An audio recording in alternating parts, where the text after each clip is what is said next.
Was اور نصیحتیں، لفظ لفظ حکمتیں، ابر علم و آگہی سے برستی بارشیں، شرع کے امور سے، دین کے شعور سے، قلب و ذہن جگمگاتے ہیں سچ کے نور سے۔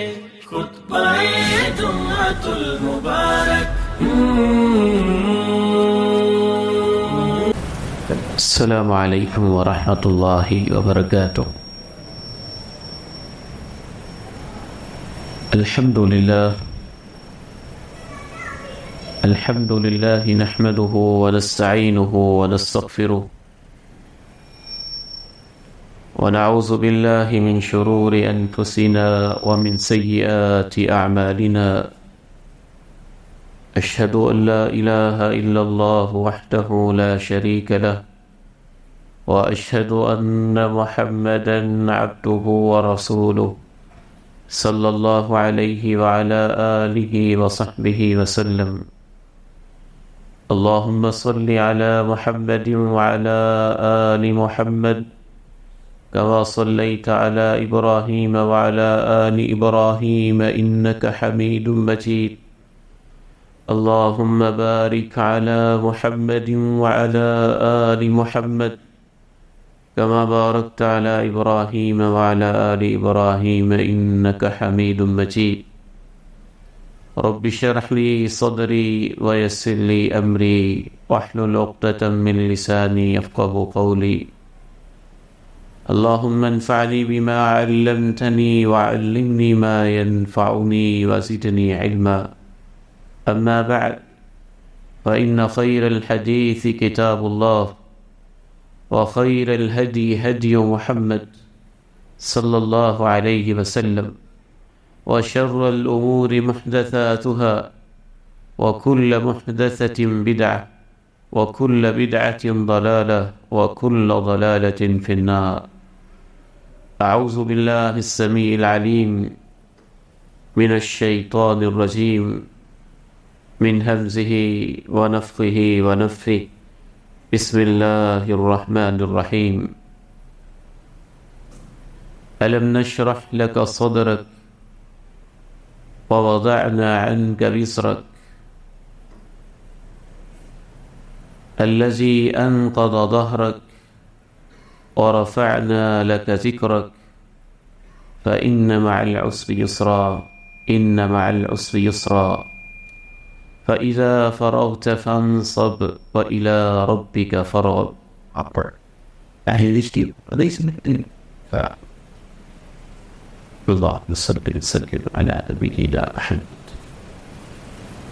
رسول اللہ صلی اللہ علیہ وسلم کا ذکر خیر،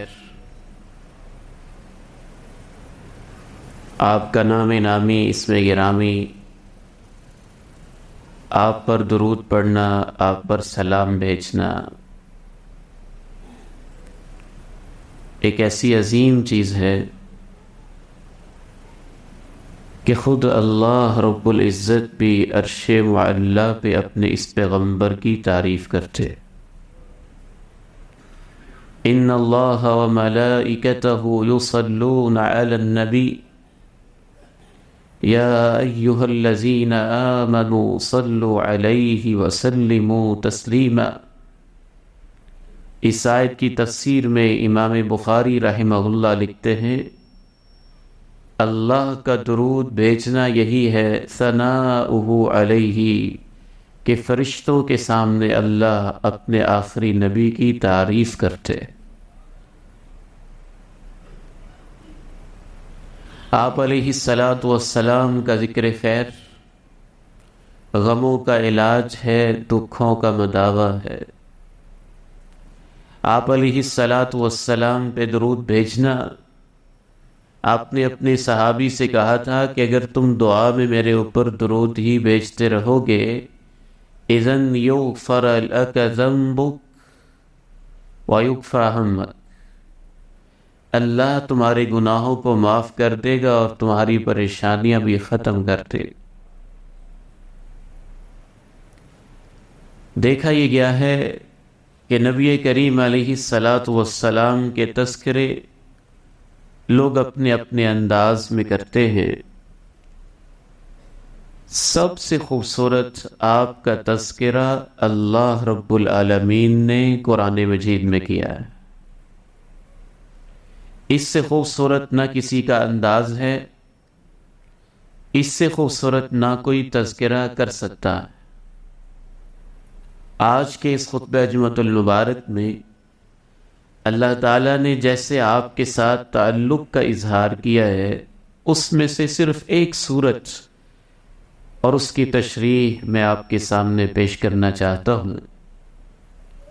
دلوں کی توجہ کے ساتھ آپ سماعت کریں تو مجھے اللہ سے یقین ہے کہ آپ کا تذکرہ بھی ہوگا، رحمتوں کا نزول بھی ہوگا اور غموں کا علاج بھی ہوگا.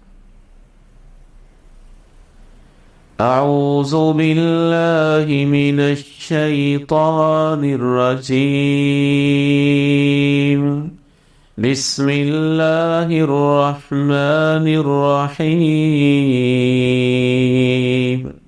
ألم نشرح لك صدرك ووضعنا عنك وزرك الذي أنقض ظهرك ورفعنا لك ذكرك فإن مع العسر يسرا إن مع العسر يسرا فَإِذَا فَرَغْتَ فَانصَبْ وَإِلَىٰ رَبِّكَ فَارْغَب. اے میرے پیارے نبی صلی اللہ علیہ وسلم، کیا یہ حقیقت نہیں ہے کہ ہم نے آپ کی خاطر آپ کا سینہ کھول دیا؟ اے میرے نبی صلی اللہ علیہ وسلم، کیا یہ حقیقت نہیں ہے ہم نے آپ کے سارے بوجھ اتار دیے؟ اور وہ بوجھ بھی ایسے تھے جس نے آپ کی کمر کو دوہرا کیا ہوا تھا. کیا یہ حقیقت نہیں ہے کہ ہم نے آپ کے تذکرے کو آپ کی خاطر بلند کر دیا؟ ہاں، یاد رکھو، یہ حقیقی بات ہے کہ تنگیوں کے بعد ہی آسانی آتی ہے، تنگی کے بعد ہی بڑی آسانی آتی ہے. جب بھی آپ فارغ ہوا کریں تو جم جایا کریں اور میرے ساتھ اپنی لو لگایا کریں، مجھے یاد کیا کریں.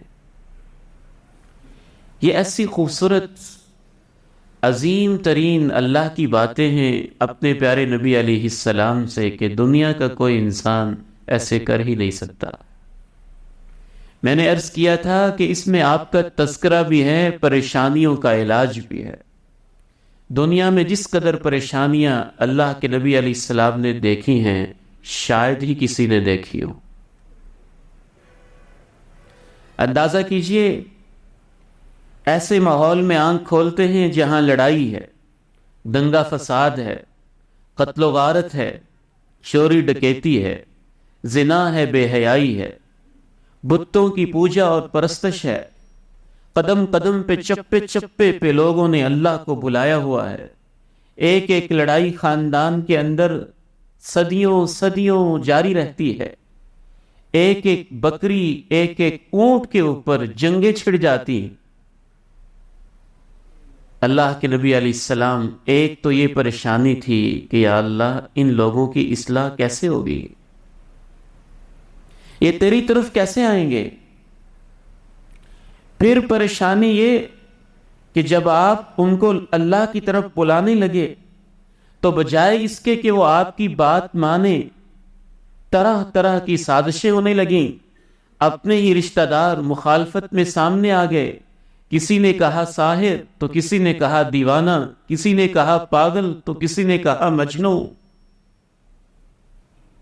کسی نے کیا الزام دیے، کسی نے کیا الزام دیے.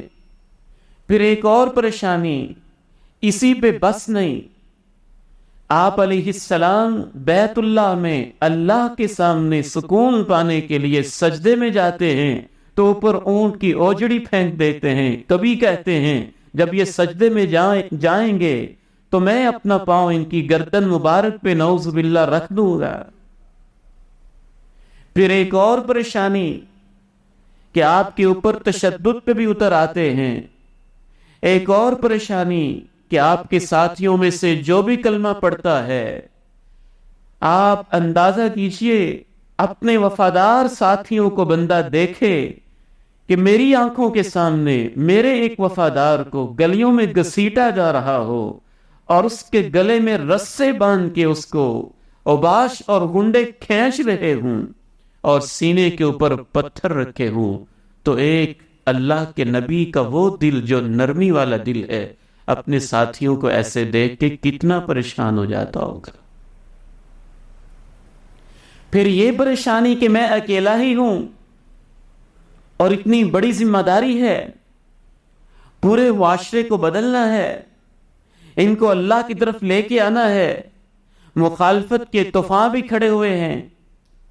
ان حالات میں اللہ کے پیارے نبی علیہ السلام بہت پریشان ہو جاتے تھے، غم میں ڈوب جاتے تھے، کبھی کبھی چادر لے کے لیٹ جاتے تھے. آپ کے اوپر اتنی پریشانی کہ آپ کے سینے میں گھٹن آ جاتی تھی اور سجائی نہیں دیتا تھا کہ اللہ تیری طرف میں ان لوگوں کو کیسے بلاؤں گا، ان کی اصلاح کیسے ہوگی، یہ شرک سے کیسے باز آئیں گے، اے اللہ یہ توحید کی طرف کیسے لپکیں گے. تو اللہ نے ان حالات میں یہ سورہ مبارکہ اتاری اور سب سے پہلی بات آپ سے یہ کہی، أَلَمْ نَشْرَحْ لَكَ صَدْرَكَ أَلَمْ نَشْرَحْ لَكَ صَدْرَكَ. اے میرے پیارے نبی صلی اللہ علیہ وسلم، آپ اتنا پریشان کیوں ہوتے ہیں؟ کیا آپ کی زندگی میں ایسے نہیں ہوا کہ ہم نے آپ کا سینہ آپ کی خاطر کھول دیا تھا؟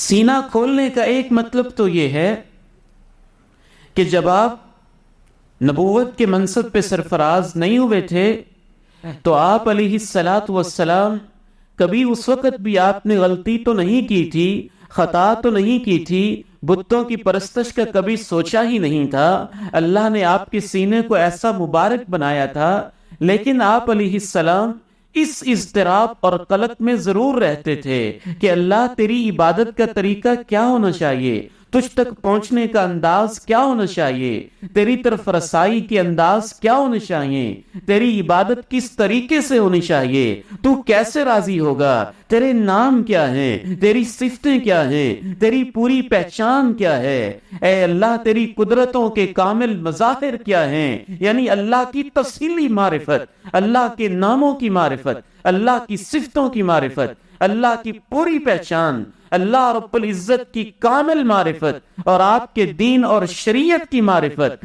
شرح صدر کا پہلا مطلب تو یہ ہے، اے میرے نبی علیہ السلام، جب آپ حق کی تلاش میں تھے تو کیا ہم نے آپ کا ایسا سینہ نہیں کھولا تھا کہ آپ کے سینے میں وہ نور پیدا کیا، وہ روشنی پیدا کی کہ جس طرح روشنی کے ساتھ چیزیں کھل جاتی ہیں، آپ کے سینے کے سامنے دنیا کی ساری حقیقتیں کھل کے سامنے آ گئی. وَوَجَدَكَ ضَالًّا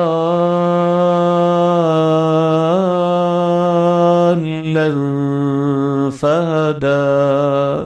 تو راہ حق کی تلاش میں تھا اور ہم نے تجھے راستے دکھا دیے.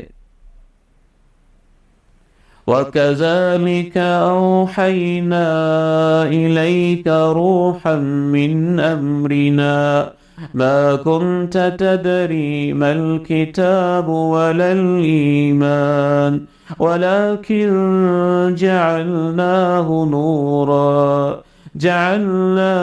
نُورًا نَهْدِي بِهِ مَن نَّشَاءُ مِنْ عِبَادِنَا وَإِنَّكَ لَتَهْدِي إِلَى صِرَاطٍ مُسْتَقِيمٍ.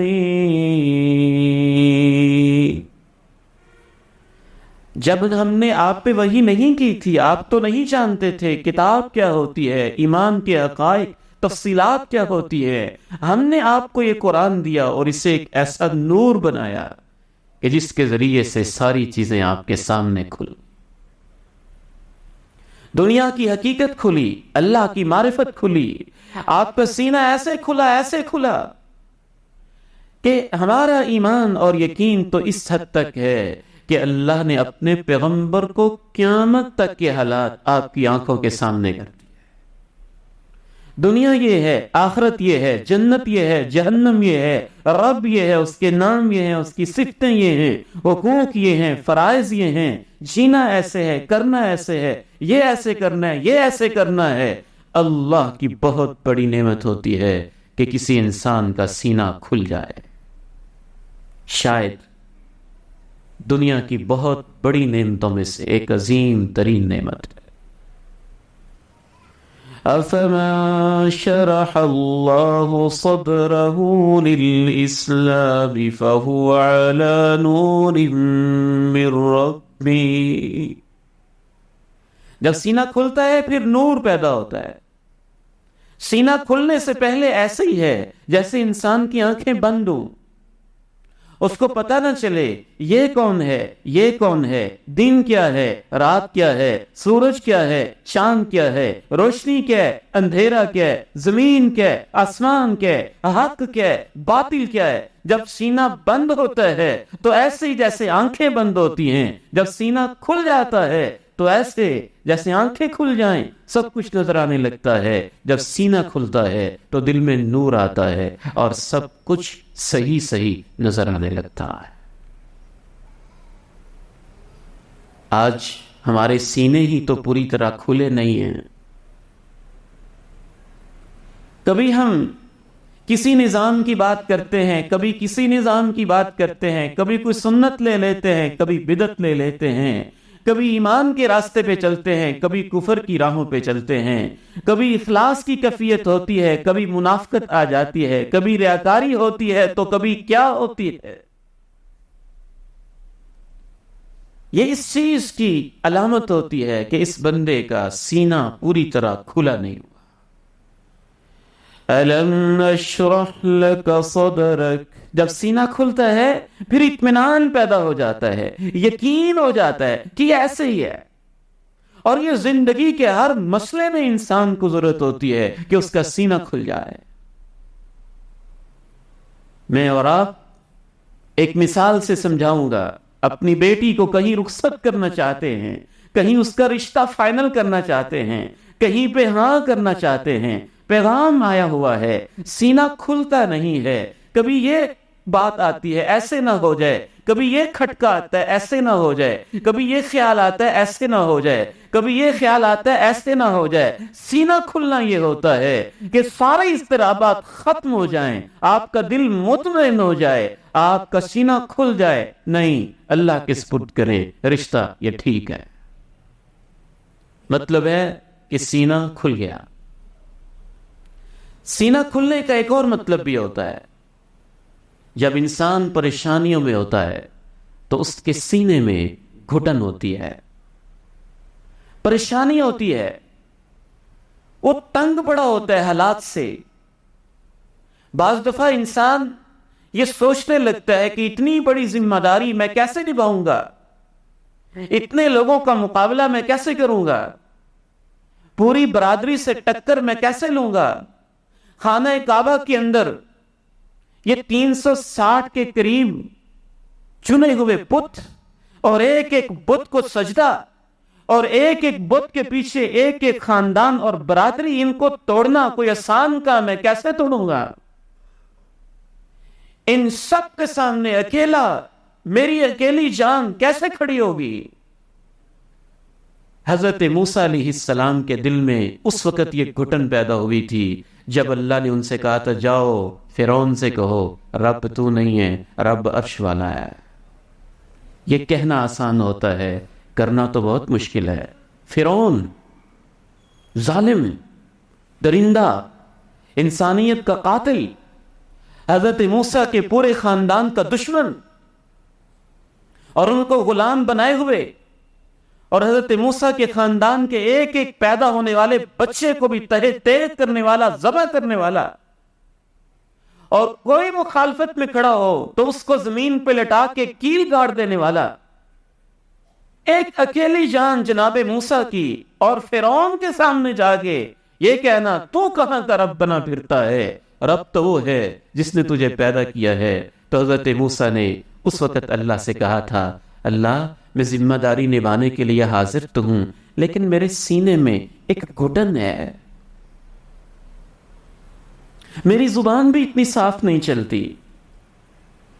وَيَضِيقُ صَدْرِي وَلَا يَنطَلِقُ لِسَانِي،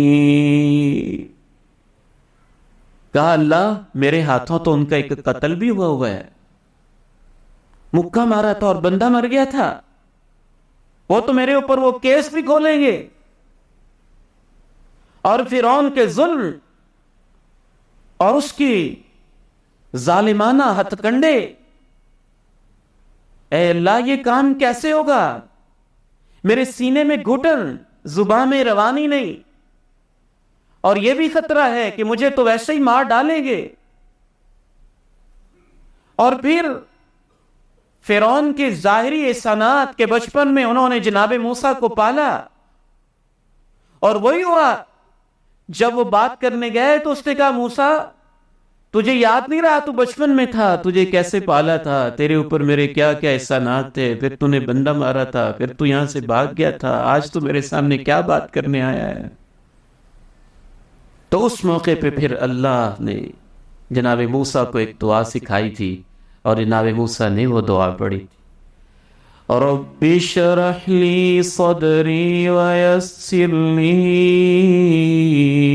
امری واحلل عقدۃ من لسانی یفقہوا قولی واجعل لی وزیرا من اہلی ہارون اخی اشدد بہ ازری۔ اے اللہ اگر یہ ذمہ داری نبھانی ہے اور اس کے لیے تو نے میرا انتخاب کیا ہے تو پھر میرا سینہ کھول دے، یہ کام میرے لیے آسان کر دے، میری زبان کی گرہیں بھی کھول دے،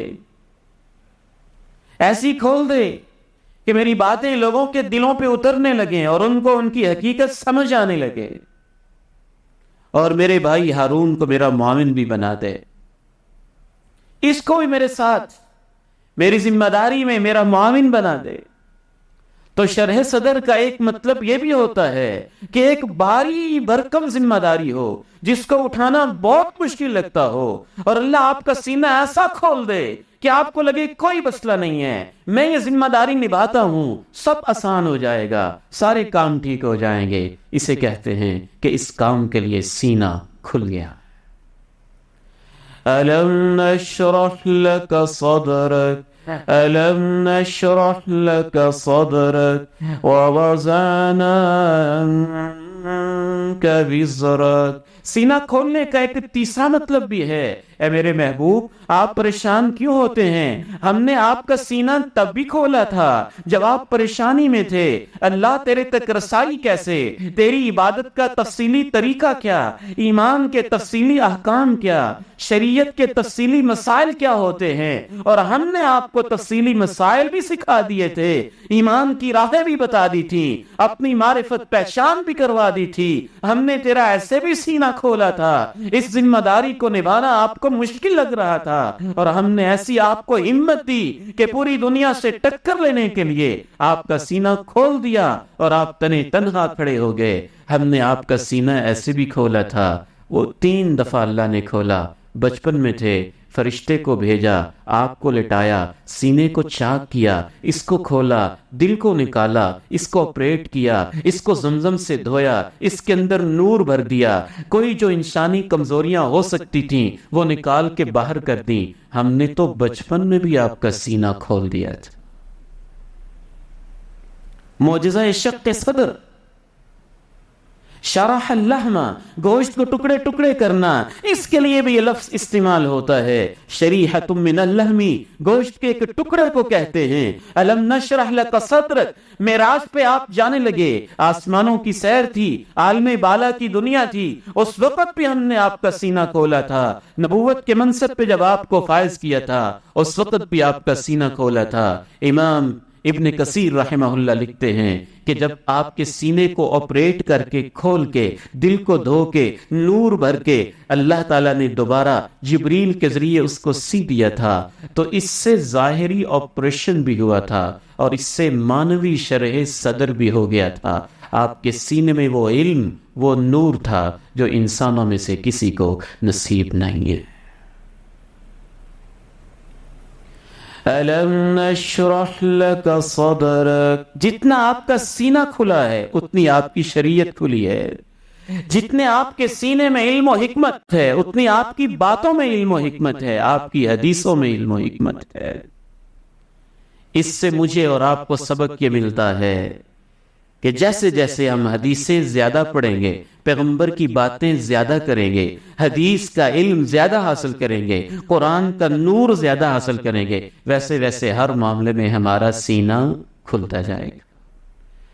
أَلَمْ نَشْرَحْ لَكَ صَدْرَكَ وَوَضَعْنَا عَنكَ وِزْرَكَ. ہم نے آپ کا بوجھ اتار دیا تھا. یہ جو آپ کو مسلسل پریشانی رہتی تھی, لوگوں کو ہدایت کیسے ملے گی, وہ دین کے راستے کی طرف آئیں گے, سب کو میں تبدیل کیسے کروں گا, اللہ نے آپ کا یہ بوجھ ایسے اتارا. اے میرے نبی صلی اللہ علیہ وسلم, سب کو بدلنا آپ کی ذمہ داری نہیں ہے, آپ کی ذمہ داری پیغام پہنچانا ہے. کوئی مانتا ہے یا نہیں مانتا, یہ آپ کی ذمہ داری نہیں ہے. انما انت مذکر لست علیہم بمسیطر. آپ نے نصیحت کرنی ہے, ان کے اوپر زبردستی تو نہیں کرنی. انما علیک البلاغ, آپ نے تو بس پہنچانا ہے, حساب تو ہم نے لینا ہے. لیس علیک ہداہم, ان کو ہدایت دینا آپ کی ذمہ داری نہیں ہے. انک لا تہدی من احببت ولکن اللہ یہدی من یشاء. آپ کا کام راستہ دکھانا ہے. جو مانتا ہے مانے گا, جو نہیں ماننا چاہتا نہ مانے. آپ کی تو بس اتنی ہی ذمہ داری ہے. آپ کا بوجھ اللہ نے ایسے بھی اتارا کہ وحی کی تلقی, قرآن کو حاصل کرنا, یہ بھی آپ کے لیے بہت مشکل تھا. قرآن مجید ایک عظیم کتاب ہے, یہ اللہ کا کلام ہے. جیسے اللہ کی شان بڑی ہے, اس کلام کی شان بڑی ہے. جب آپ پہ وحی اترتی تھی آپ پہ اتنا بوجھ ہوتا تھا کہ ایک صحابی کہتا ہے, ایک دفعہ میرا جسم کا ایک حصہ آپ کے جسم کے نیچے تھا, وحی اترنا شروع ہوئی, مجھے یوں لگتا کہ میری ران ٹوٹ جائے گی. ماں جی عائشہ کہتی ہیں سخت سردیوں میں پسینے چھوٹ جاتے, پھر آپ کے اوپر یہ بوجھ ہوتا کہ میں سارا قرآن کیسے یاد کروں گا, پھر لوگوں تک کیسے پہنچاؤں گا, خود اس پہ عمل کرنا, لوگوں کو عمل کی طرف کیسے آمادہ کروں گا. اللہ نے یہ سارے کام اتنے آسان کر دیے کہ اللہ نے کہا قرآن سننا آپ کا کام ہے, اس کو یاد کروانا, آپ کے سینے میں محفوظ کرنا ہمارا کام.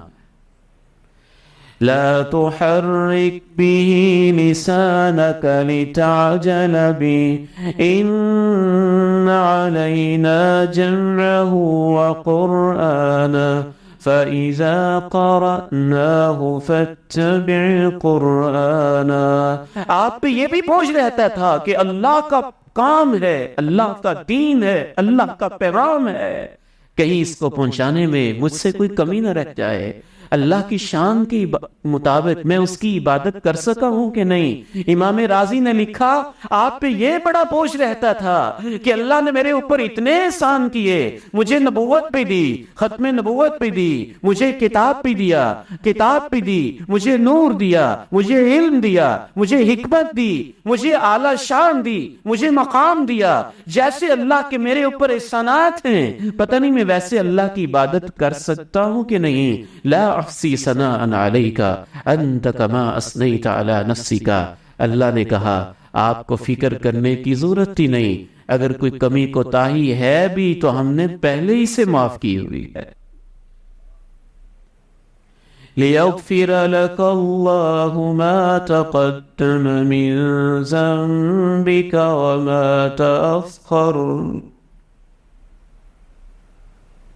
تیسری بات اللہ تعالیٰ نے اس صورت میں کیا فرمائی؟ أَلَمْ نَشْرَحْ لَكَ صَدْرَكَ وَوَضَعْنَا عَنْكَ وِزْرَكَ الَّذِي أَنقَضَ ظَهْرَكَ وَرَفَعْنَا لَكَ ذِكْرَكَ کیا یہ حقیقت نہیں ہے کہ ہم نے آپ کے چرچے بلند کر دیے؟ ایک ہستی مکہ میں اٹھنے والی، برادری کے لوگ مخالف، نہ کوئی چینل، نہ میڈیا، نہ ذرائع ابلاغ، نہ کوئی ایسا سلسلہ، اللہ نے آپ کے چرچے ایسے بلند کیے کہ جو آپ کے دشمن تھے انہی کو آپ کے تذکروں پہ لگا دیا۔ جو بھی آتا اس کے ساتھ بیٹھ کے کہتے دیکھنا دیکھنا اس کی بات نہ سننا، جو بھی اس کی بات سنتا ہے وہ اس کے جادو میں آ جاتا ہے، بھائی بھائی سے جدا ہو جاتا ہے، بیٹا باپ سے علیحدہ ہو جاتا ہے، وہ اسی کا ہو کے رہ جاتا ہے۔ جیسے جیسے وہ ایسے پروپیگنڈے کرتے جاتے، آپ کے چرچے ہوتے جاتے، آپ کے چرچے اللہ نے کبھی یوں بھی بلند کیے کہ آپ کے آنے سے پہلے ہی تورات و انجیل میں آپ کا تذکرہ کر دیا۔ آپ کے چرچے اللہ نے یوں بھی بلند کیے کہ آپ کے آنے سے پہلے ہی 1.25 لاکھ کے قریب انبیاء سے وعدے لے لیے، میرا آخری نبی جب آ جائے تو تم نے اپنے کلمے چھوڑ کے میرے آخری نبی کا کلمہ پڑھ لینا۔ پھر آپ کے چرچے یوں بھی بلند ہوئے کہ مکہ مکرمہ کی گلی گلی کوچے کوچے کے اندر آپ کے دشمن بھی پروپیگنڈے کرنے لگے، لیکن اللہ ان کو چرچے بنانے لگا۔ آپ کے چرچے یوں بھی بلند ہوئے، طائف کی وادیوں تک پہنچ گئے، آپ کے چرچے یوں بھی بلند ہوئے، پھر مدینہ منورہ میں پہنچ گئے، آپ کے چرچے یوں بھی بلند ہوئے، پھر مدینہ منورہ کے منافقین اور مدینہ منورہ کے یہودیوں تک پہنچ گئے، آپ کے چرچے یوں بھی بلند ہوئے، پھر آپ مکہ میں واپس آئے، اسی مکہ کو آپ نے فتح کر لیا، پھر آپ کے چرچے یوں بھی بلند ہوئے کہ آپ کی زندگی ہی کے اندر عرب کا بہت سارا علاقہ اللہ نے فتح کر دیا، عرب کے چپے چپے پہ لا الہ الا اللہ محمد الرسول اللہ کے تذکرے ہونے لگے، پھر آپ کے چرچے یوں بھی بلند ہوئے، خلافت راشدہ کے اندر 40 لاکھ مربع کلومیٹر کے اوپر اسلامی حکومت پھیل گئی، دنیا کے ایک ایک بر اعظم کے اوپر لا الہ الا اللہ محمد الرسول اللہ کے تذکرے ہونے لگے، پھر آپ کے چرچے یوں بھی بلند ہوئے کہ اس وقت سے لے کے آج تک وہ بلند ہوتے ہی چلے جا رہے ہیں، اور قیامت کے آخری انسان تک ایسے بلند ہوتے جائیں گے، ہوتے چلے جائیں گے، بلند ہوتے چلے جائیں گے کہ آخری انسان اور کائنات کے قیامت اس وقت تک قائم نہیں ہوگی جب تک ہر گھر کے اندر لا الہ الا اللہ محمد الرسول اللہ پہنچ نہیں جائے گا۔ آپ کے چرچے یوں بھی بلند ہوئے کہ اللہ نے اذانوں میں اپنے تذکرے کے ساتھ ان کا تذکرہ رکھ دیا، تکبیر میں اپنے تذکرے کے ساتھ محبوب کا تذکرہ رکھ دیا، چرچے یوں بھی بلند ہوئے، نماز میں اپنے تذکرے کے ساتھ محبوب کا تذکرہ رکھ دیا، قیام کے اندر سبحانک اللہ اللہ کی ثنا ہے، اور التحیات کے اندر درود شریف ہے۔ آپ کے تذکرے اللہ نے یوں بھی بلند کیے کہ اللہ رب العزت خود عرش معلیٰ پہ فرشتوں کے سامنے اپنے نبی کی تعریف فرمانے لگے۔ ان اللہ وملائکتہ یصلون علی النبی یا ایہا الذین آمنوا صلوا علیہ وسلموا تسلیما۔ اور چرچے حقیقی معنی میں تب کمال پہ بلند ہو جانے ہیں جب روز محشر ہوگا، قیامت کا میدان ہوگا، پوری انسانیت جمع ہوگی اور حساب میں تاخیر ہو رہی ہوگی، لوگ پریشانی کے عالم میں جناب آدم کے پاس جائیں گے، جواب مل جائے گا، نوح کے پاس جائیں گے، جواب مل جائے گا، موسیٰ کے پاس جائیں گے، جواب مل جائے گا، عیسیٰ کے پاس جائیں گے، مایوس لوٹائیں گے، سبھی کہیں گے اگر اللہ کے سے شفاعت کرنا چاہتے ہو، حساب شروع کروانا ہے تو اللہ نے اپنے آخری نبی کا مقام رکھا ہے، جاؤ اس کے پاس چلے جاؤ۔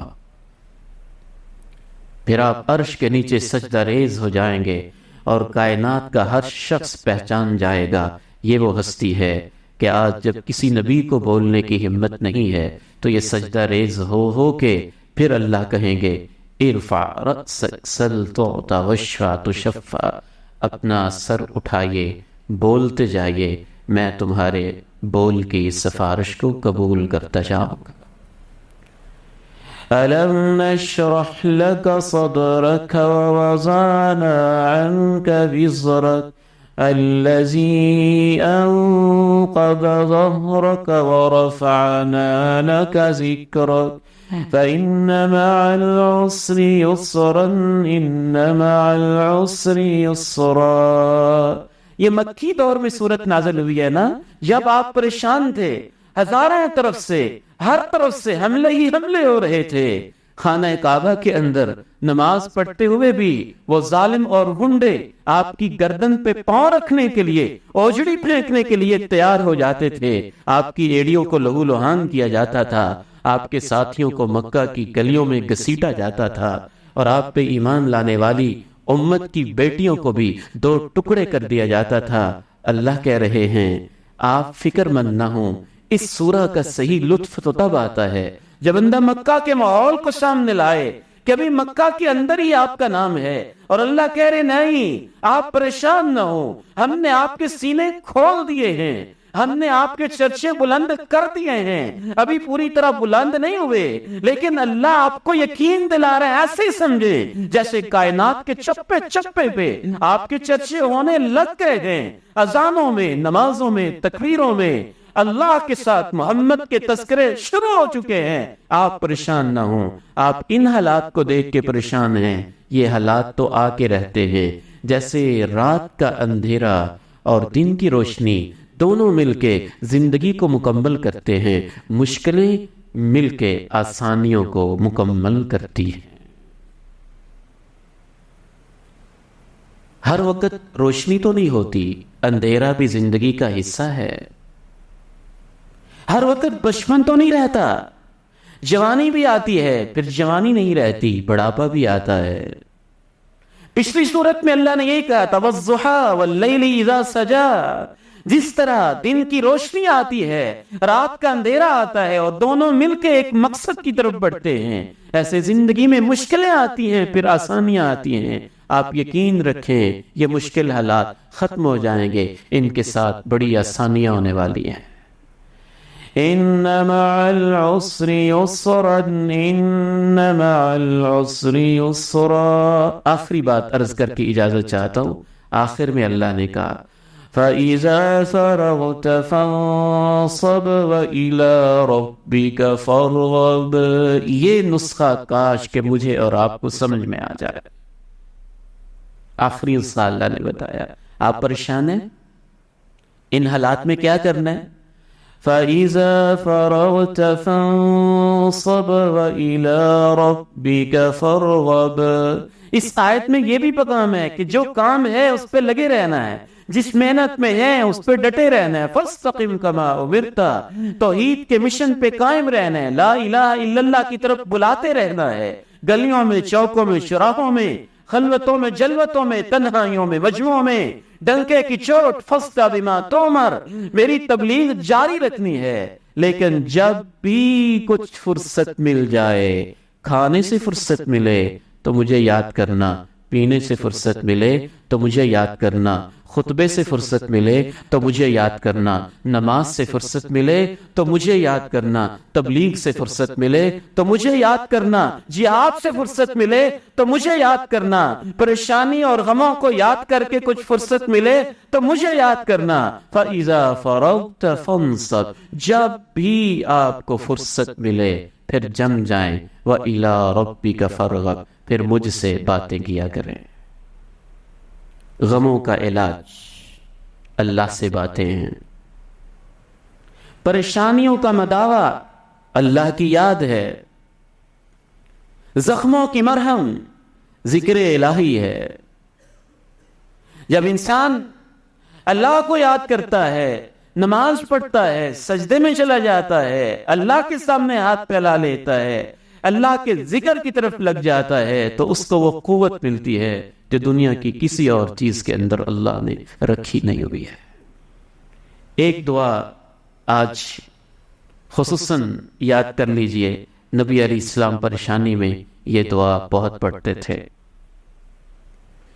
یا حی یا قیوم برحمتک استغیث اصلح لی شأنی کلہ ولا تکلنی الی نفسی طرفۃ عین۔ اے ہمیشہ سے زندے رہنے والے، اے پوری کائنات کے نظام کو سنبھالنے والے، میرے کام کرنا تیرے لیے مشکل ہی کیا ہے، میں تیری رحمتوں سے مدد چاہتا ہوں، میرے سب کام ٹھیک کر دے اور مجھے میرے اپنے حوالے نہ کرنا۔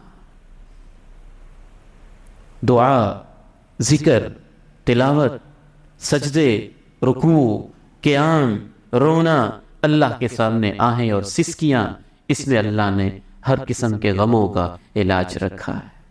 ألم نشرح لك صدرك ووضعنا عنك وزرك الذي